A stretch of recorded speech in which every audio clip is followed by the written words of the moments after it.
They said the valley was cursed long before the water came. Old farmers whispered that something ancient slept in the Allegheny Mountains, something that had been quiet for centuries, waiting for the moment when human arrogance would wake it. For years, the people of Johnstown ignored the strange tremors in the earth, the sudden warmth in the mountain streams, and the uneasy silence that settled over Conemaugh Valley at dusk. But on the morning of May 31, 1889, a message spread through the hills like a chill wind. The lake is rising.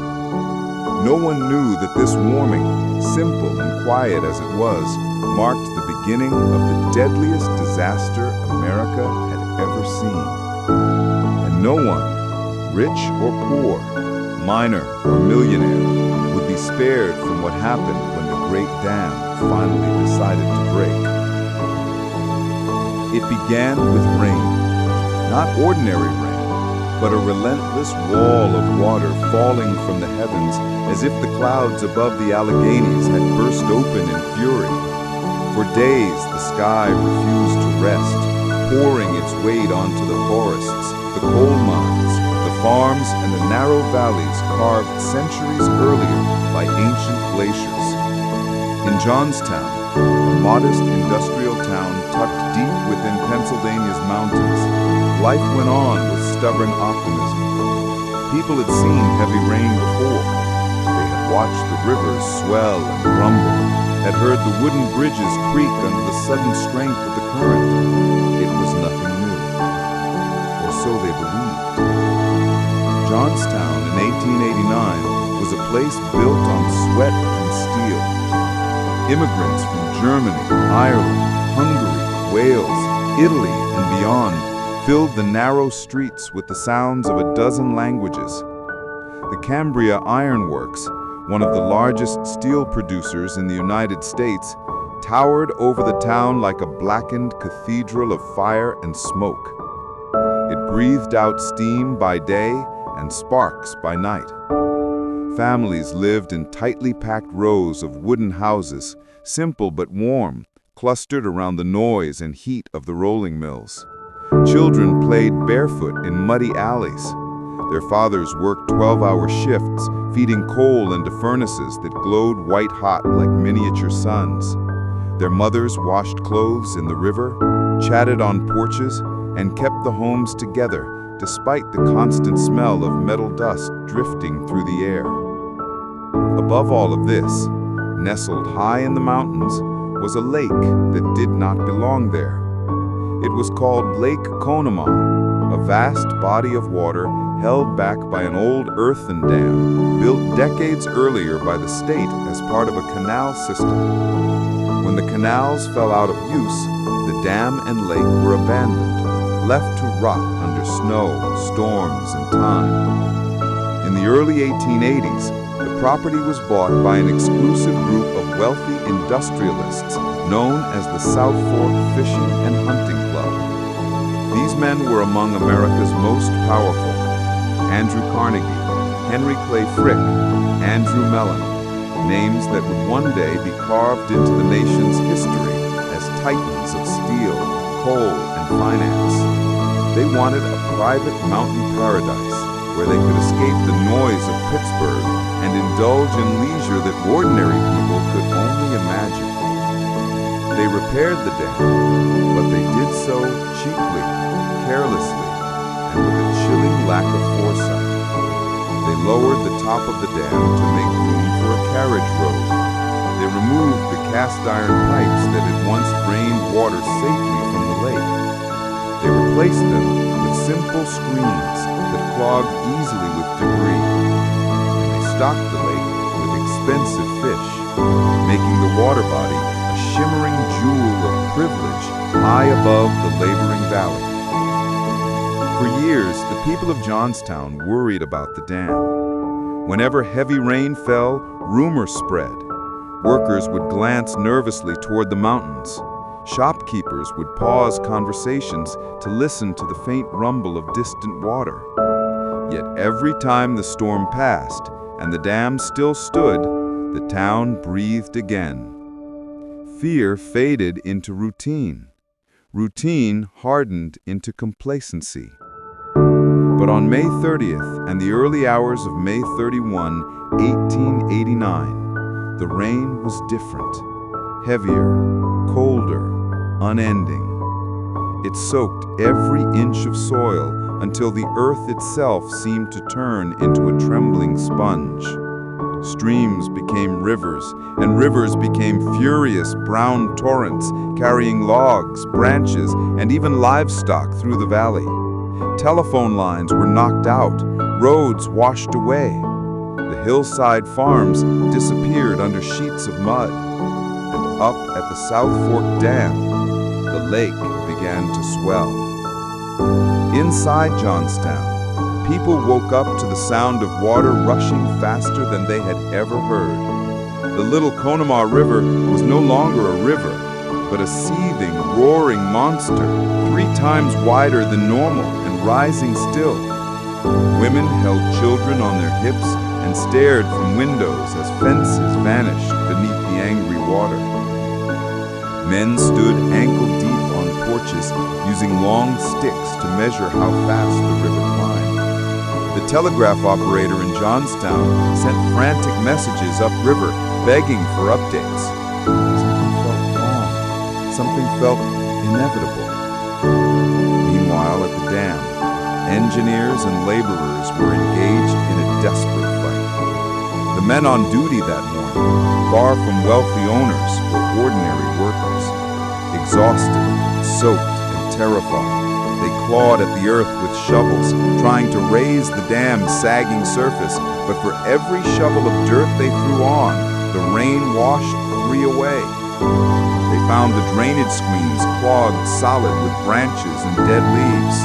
They used axes, ropes, and bare hands to rip away debris, but the pressure behind the dam only grew stronger.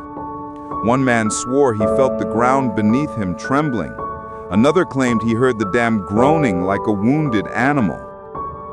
By mid-morning, word reached Johnstown through riders and broken telegraph lines. The dam may not hold. Some panicked, but most stayed where they were. The valley people were stubborn.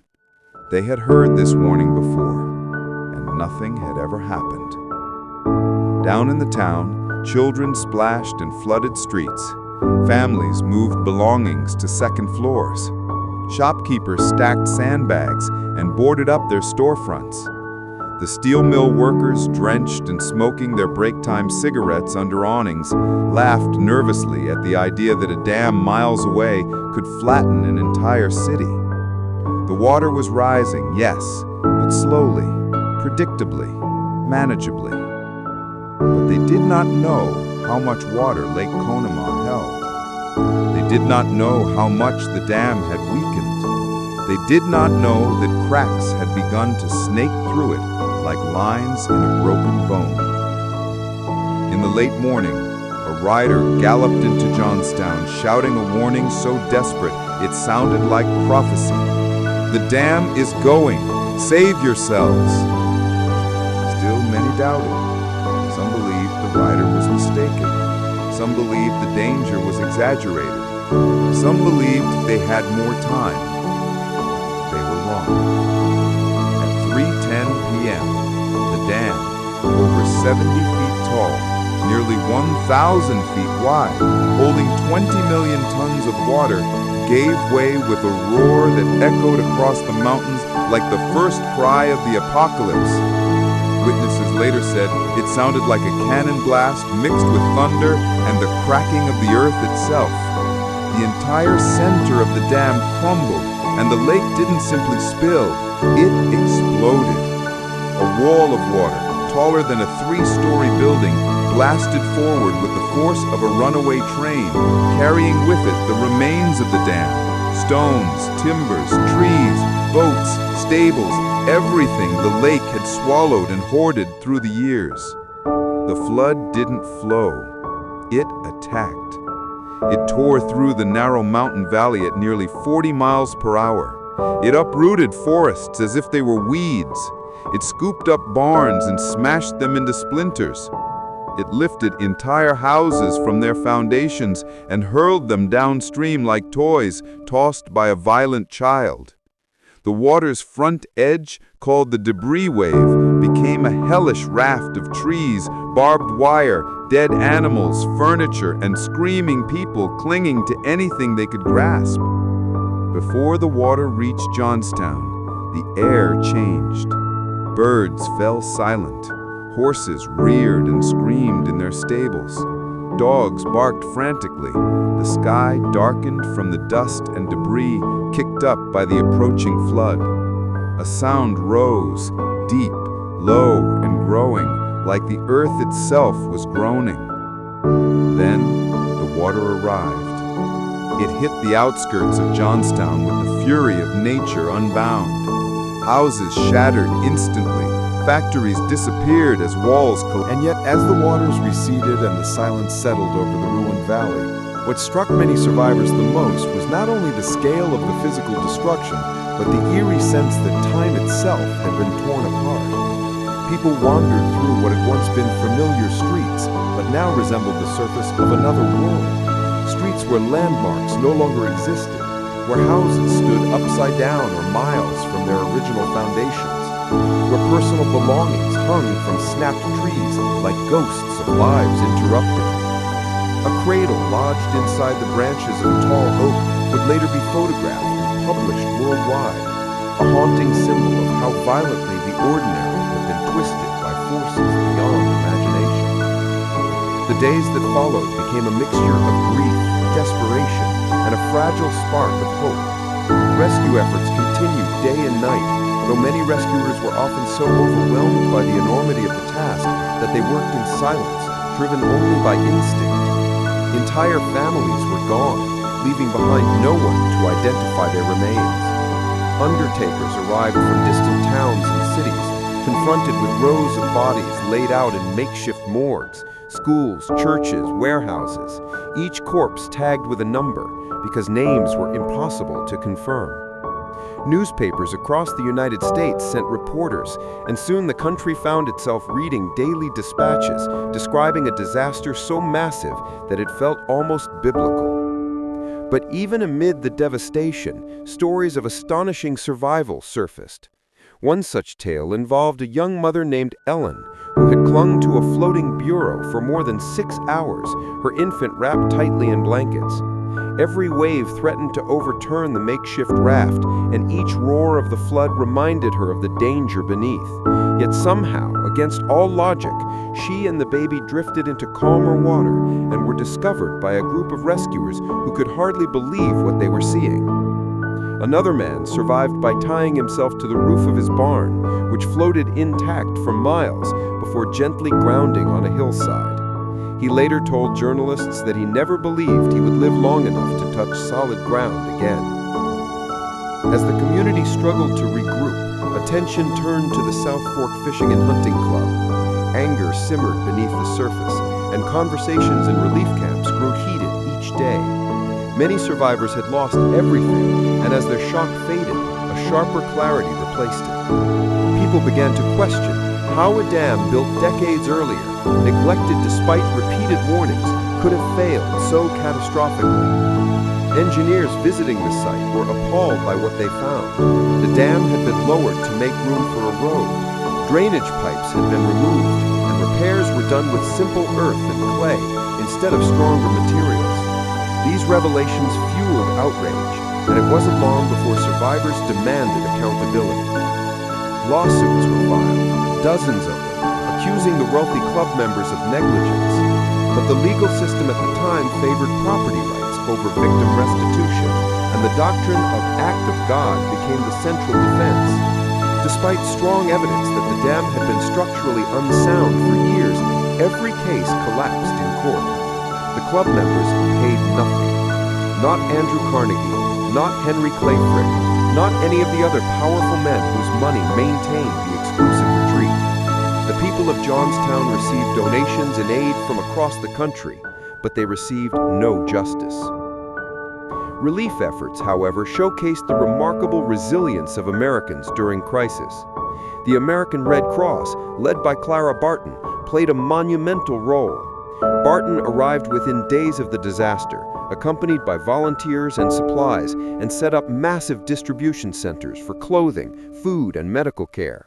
For nearly 5 months, she remained in Johnstown, organizing shelters, helping rebuild homes, and ensuring that families received support. Her unwavering dedication elevated the Red Cross from a small organization into a respected national force for disaster relief. Years later, survivors would speak her name with deep gratitude, remembering her as the calm, determined woman who arrived when everything seemed hopeless.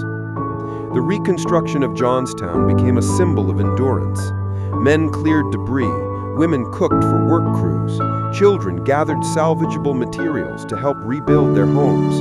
Railroads were repaired, businesses reopened, and new houses replaced the ones swept away. Within a year, the valley buzzed with life again, though scars, both visible and buried deep within people's memories, never fully healed. Some families erected monuments for loved ones lost. Others couldn't bring themselves to do so, believing that no marker could capture the scale of their grief. The flood also left an imprint on national consciousness. Across the United States, people debated engineering safety standards, the responsibilities of the wealthy, and the fragility of human structures when confronted with nature's power. Newspapers published editorials demanding reform, though meaningful changes in safety law would take decades to materialize. The tragedy became both a warning and a lesson that neglect can be as deadly as the disaster it allows, and that human decisions, careless or deliberate, ripple through history in ways impossible to predict. As decades passed, the people of Johnstown rebuilt their lives, raised their children, and told their stories to the next generation. But the memory of the flood endured like a shadow stretching across time. Elderly survivors spoke of the roar of the wave, the sudden darkness, the feeling of being swallowed by a moving wall of death. Others recalled the moments of humanity that shone through, the neighbor who rushed back to save a child, the stranger who shared their last food ration, the rescuers who risked their lives again and again. Even today, the 1989 Johnstown flood stands as one of America's worst disasters, not only because of the staggering loss of life, but because it revealed both the best and worst of human nature. It exposed negligence and privilege, yet also showcased courage and compassion. It demonstrated how quickly the familiar can be erased, how fragile the boundary between ordinary life and catastrophe truly is. And in the quiet corners of the valley, the river still flows, calmer now, controlled by modern engineering, but always carrying with it the memory of that fateful day. Locals say that sometimes, in the hush of early morning, if you walk near the riverbanks, you can almost feel the echoes of the past lingering in the air, the rushing sound that once changed thousands of lives in an instant. The Johnstown flood is more than history. It is a reminder written by nature, carved into the land and the hearts of those who survived, that the world can transform in a moment, and that resilience is often the only thing left standing when the waters finally recede.